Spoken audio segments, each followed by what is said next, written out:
Hello, everybody. Suzanne in Ohio here. I just have a very quick finish up to tell you about.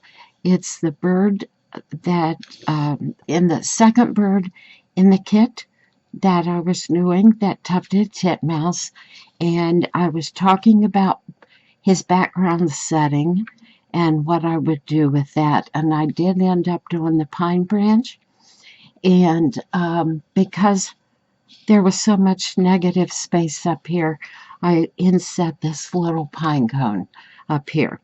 I had showed that in a former video, those things, and I repainted the pine cone um, and just framed it off as if it's a little specimen up there. So this one was fun to do. I learned a lot. Uh, I was cautious about stitching all these pine needles because I didn't want to pull on them too tight or anything like that. And I knew it would crumple my fabric, but I was able to get it all in there without puckering it up. And I also came up with another idea.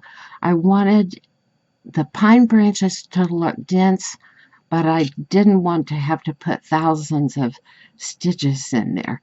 So I had found some wool rovings at the thrift store, and I just pulled off a few shreds of that wool and laid it down so there is dark green wool rovings that back underneath all of the pine branch, and that gives it that dark, dense, shadowy look.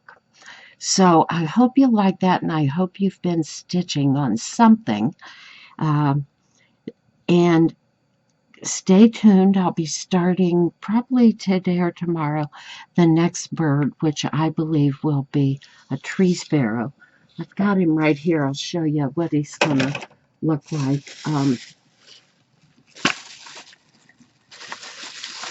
And let's see.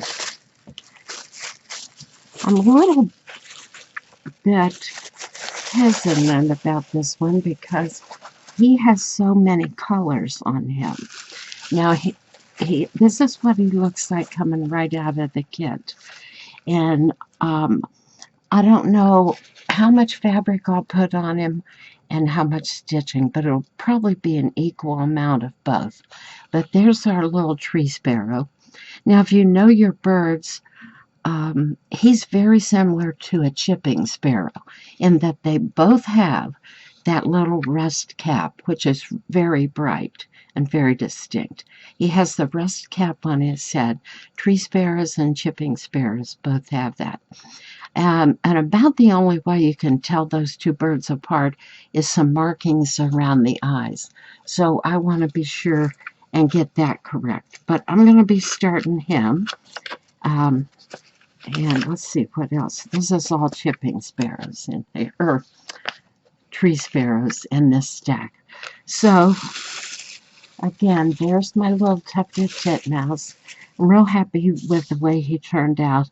I did use that very stiff Pellon stuff to flatten him out and make sure he stays flat forever. And I did the traditional quilt binding all the way around, and that hanging system where you have those two little triangles in the corner, and then your stick just slides up underneath those, and that way you only have to put one tack or one small nail and balance him as a wall hanging.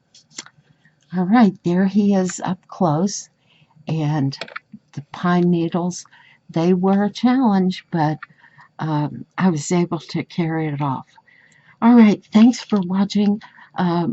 Keep stitching and tune back in. We'll see what's next. Bye for now.